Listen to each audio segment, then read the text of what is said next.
అమరావతిలో ఏర్పడనున్న అంతర్జాతీయ విమానాశ్రయాన్ని కలుపుతూ బుల్లెట్ రైలును అభివృద్ధి చేయాలని ఆంధ్రప్రదేశ్ ముఖ్యమంత్రి చంద్రబాబు నాయుడు అధికారులను ఆదేశించారు.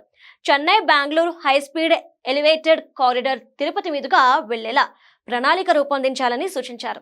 ఏపీలో రవాణా మౌలిక వసతుల అభివృద్ధి లక్ష్యంగా రైల్వే ప్రాజెక్టులపై నిర్వహించిన సమీక్షలో ముఖ్యమంత్రి మాట్లాడారు. పోర్టు ప్రాంతాలకు రైల్వే లైన్ అనుసంధానం ఉండేలా ప్రణాళికలు రూపొందించాలన్నారు.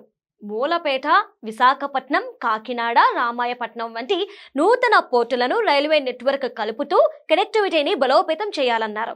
తూర్పు, పశ్చిమ దిశల్లో రైల్వే కనెక్టివిటీ విస్తరణకు ప్రాధాన్యత ఇవ్వాలన్నారు.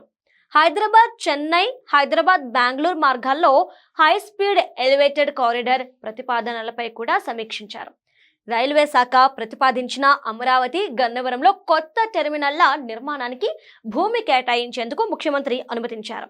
గుంటూరు, గుంతకల్లు డబ్లింగ్ పనులు, అలానే కాజీపేట, విజయవాడ మధ్య 3వ లైన్ నిర్మాణాన్ని వేగవంతం చేయాలని అధికారులకు స్పష్టం చేశారు. కొత్తగా నిర్మించనున్న అమరావతి స్టేషన్ వినూత్న రూపంలో ఉండాలన్నారు. అమృత్ భారత్ పథకం కింద జరుగుతున్న పనులన్నిటినీ డిసెంబరు లోపల పూర్తయ్యేలా చూడాలన్నారు.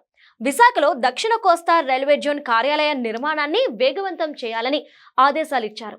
గోదావరి పుష్కరాలకు రాష్ట్ర నలుమూలల నుంచి 1012 ప్రత్యేక రైళ్లు నడిపేందుకు ప్రణాళికలను రూపొందించినట్లు రైల్వే అధికారులు పేర్కొన్నారు.